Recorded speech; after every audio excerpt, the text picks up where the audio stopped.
한두 번 교토에 갔을 때는 저도 그저 다른 관광객들처럼 명소를 돌아다니기 바빴습니다. 그러다가 지난 연초 세 번째 교토 여행에서는 명소가 아닌 일상의 장소들과 그곳에서 일하는 사람들을 만났습니다.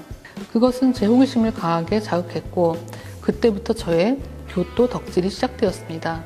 저에게 여행이란 평소에 자주 만나지 못한 제 자신을 좀 만나는 기회인 것 같아요. 아무래도 서울에 있다 보면은 주로 역할로서 이제 사는 경우가 많고 아내나 엄마나 저자나 여행을 가면은 저를 설명하는 그런 것들이 다 의미가 없어지고 그냥 제 안에 있는 어떤 생각들, 어떻게 보면은 제가 어렸을 때부터 가지고 있었던 본연의 어떤 그런 마음 같은 게 그런 게 불쑥불쑥 나타날 때가 있어요. 못 만났던 나를 다시 만나는 그런 느낌도 좋고요. 일본의 미덕 같은 부분을 발견하고 싶으시면은 교토를 추천해드리고 싶어요. 교토라고 하면은 선입견이 있어요. 뭐 전통적인 도시고 절들 많이 있고 일본식 정원 돌고 정해진 그 패턴에서 벗어난 다른 측면들을 우리가 많이 놓치고 있는 게 아닌가. 좀 일본 문화에 그래도 평균보다는 잘 아는 제가 알려드리면 좋겠다 이런 생각이 들었고 텃세도 심한 곳이다 이렇게 알려져 있긴 하지만 일방적인 텃세라기보다도 자신들의 어떤 모습을 그대로 잘 보존시키기 위해서 교토의 근사한 서늘함 같은 게 있어요. 불필요한 게 친절하거나 뭐 이런 게 아니기 때문에 저는 오히려 그런 건조함이 너무 좋기 때문에 그리고 교토는 걷기 위한 도시예요.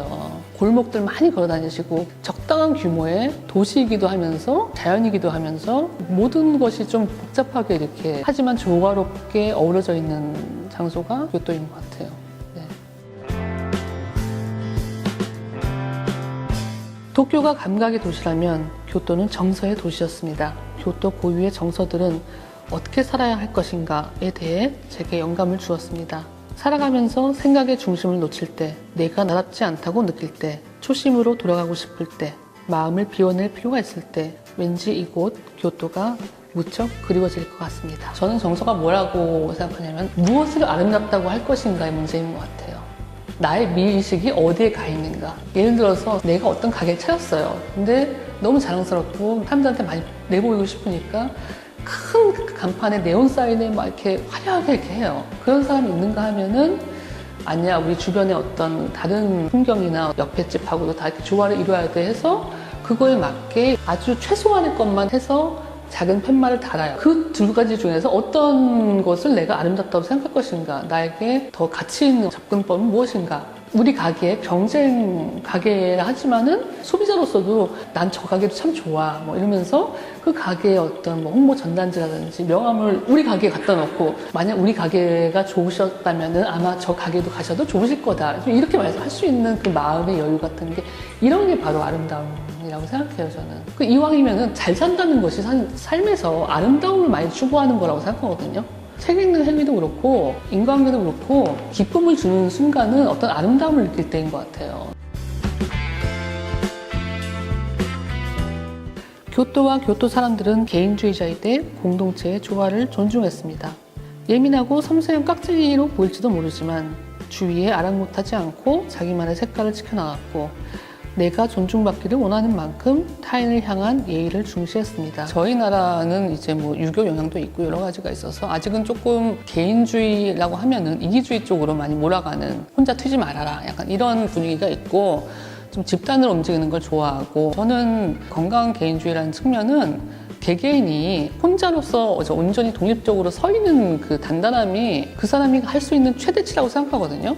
어떤 이렇게 뭐 힘을 모아서 같이 뭐 하는 것도 중요하겠지만은 우선은 한 사람이 그 사람 자체로서의 어떤 자존감이라든지 단단한 내면 같은 게 있어야지 그런 한 사람 한 사람들이 모여서 공동체를 이루었을 때 그 공동체 안에서 다양한 목소리가 균질되게 나올 수가 있어요. 내가 나를 존중하는 것만큼 타인의 목소리를 존중하니까. 왜냐면 개개인으로 이제 서 있으니까요. 근데 그게 잘 안 되어 있으면은 자신의 자아가 약해져 버리면은 집단으로 뭉쳤을 때 내 목소리는 죽게 되고 남이 하자는 대로 하게 되고 그렇게 되면 집단주의의 가장 나쁜 형태의 어떤 파시즘적인 권위적인 관계라든지 뭐 그런 것들이 생겨서 뭐 어른들이나 선배들이나 누가 이렇게 하라 하고 뭐 오지랖 혹은 뭐 조언 뭐 이런 거에 많이 좌우되는데 그 이전에 자기 생각대로 또 이렇게 실천하고 행동하고 자기 인생을 자기답게 이제 만들어가는 그런 훈련을 계속 할 필요가 있는 것 같아요.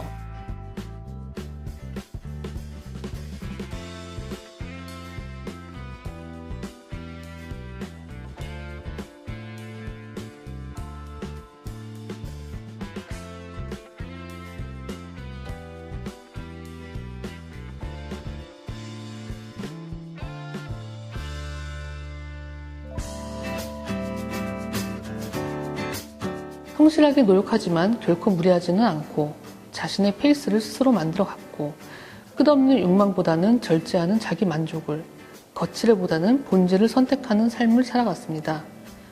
사람으로 치면 제가 개인적으로 지향하는 인간상에 가깝습니다. 사람이 잘 된다는 것, 소위 말해 성공한다는 것, 이것이 어떤 사람들한테는 덩치를 키우는 것을 의미해요.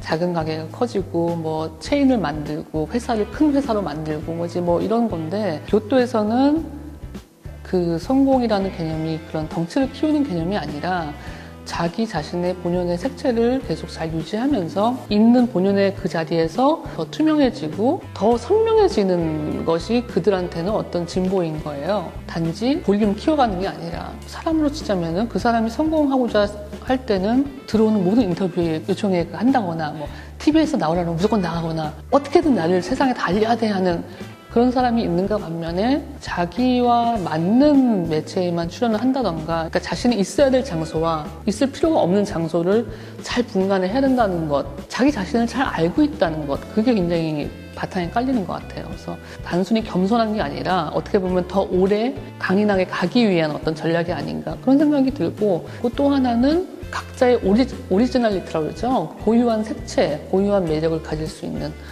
그 부분에 대해서 굉장히 또 자랑스러워하는, 그런 자신을 갖고 가는 그런 모습들이 좋아요. 그런 개성들을 가진 가게나 사람들이나 보고 있으면 너무너무 즐겁고 또 영감을 얻고, 아, 나도 내가 가진 것들로 나다운 무언가를 만들어낼 수 있구나 하는 어떤 그런 용기를 심어주는, 완벽하진 않지만 너무나 매력적인, 전 그게 너무 좋아요. 네. 처음에는 의아했던 일들이 한두 가지가 아니었죠. 특히나 개인들이 운영하는 교토의 가게들이 그랬는데, 가령 왜 어떤 가게들은 일부러 드러나지 않게 골목에 꼭꼭 숨어 있을까? 왜 서점 홈페이지에 찾아오시는 길 안내문에서는 동네 사람들에게 길을 묻지 말아달라고 신신당부하는 것일까? 왜 라이벌 가게의 홍보를 자기 가게에서 굳이 해주는 것일까? 이 카페는 일주일에 나흘만 열어도 정말 괜찮은 것일까? 무슨 배짱으로 저 밥집 주인은 저토록 무뚝뚝하고 불친절한 것일까? 어딘가 달라도 한참 달랐습니다. 그 호호호자라는 동네에서 좀 들렸다가 이제 거기 추천으로 인해서 이제 개울가 건너서 어떤 아저씨가 혼자 운영하시는 삼각김밥집, 오니기리 집에 갔었는데, 가서 점심 먹었는데, 그분이 진짜 이렇게 딱 보면 야쿠자 같이 생겼어요. 조직 폭력배에서 완전 일하다 오신, 거기서 손 씻고 나온 딱 그 분위기예요. 정말로 포스가 웃지도 않고, 저희가 갖다 써서 바쳐야 되고 또 막 음식 갖고 와야 되고 이런 분위기인데, 음식이 너무 맛있고 무엇보다도 아이들을 너무너무 사랑스럽게 대하시는데, 자기 얼굴을 그리라고 이렇게 시켜요. 이렇게 기다리는 동안 지루하지 말라고 종이랑 연필 뭐 이런 걸 주고, 제가 그날은 딸하고 같이 갔었는데, 그 주인장이 그 야쿠자처럼 생겼다는 게 또 얼굴 자체도 그렇지만 칼 자국이 여기 이렇게 있어요. 우리 어른들은 겁이 있으니까 무서워하잖아요. 아이들은 그런 게 없어요. 너무 해맑아서 딱 그린 다음에 칼 자국을 팍 하고 그려요. 어떻게 보면 좀 실례일 것 같아서 무서워서 못 그리잖아요. 근데 아이들은, 아, 이건 저 사람 그리려니까 저 사람의 어떤 상징 같은 거에 하면서 너무나 거리낌 없이 이렇게 칼자국을 딱 그려서 이렇게 주더라고요. 주인장은 또 그거 보고서 너무 좋아해요. 너무 잘 그렸다고, 너무 나갔다고. 저는 그런 게 너무너무 좋았어요. 이게 단순히 뭐 친절하고 많이 웃고 뭐 이런 게 서비스가 아니라 그 사람이 할 수 있는 만큼의 어떤 그 사람의 공간이니까. 저는 손님, 고객이 왕이라고 생각하지 않는 사람이기 때문에 딱 좋아요.